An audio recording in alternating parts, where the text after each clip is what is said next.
കുരുമുളക് പൊടിയും ഉപ്പും മഞ്ഞൾപ്പൊടിയും കൂടി ഇട്ട് പുരട്ടി കുക്കറിൽ ഒന്ന് അടിക്കാൻ പോവാം.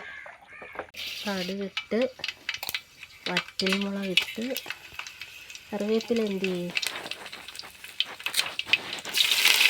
തേങ്ങാക്കൊത്ത്, സവാള ഇട്ട്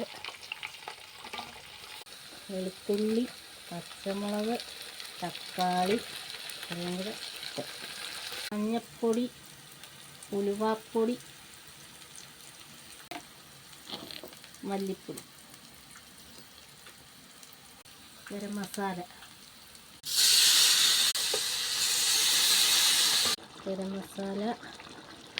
കറിവേപ്പില,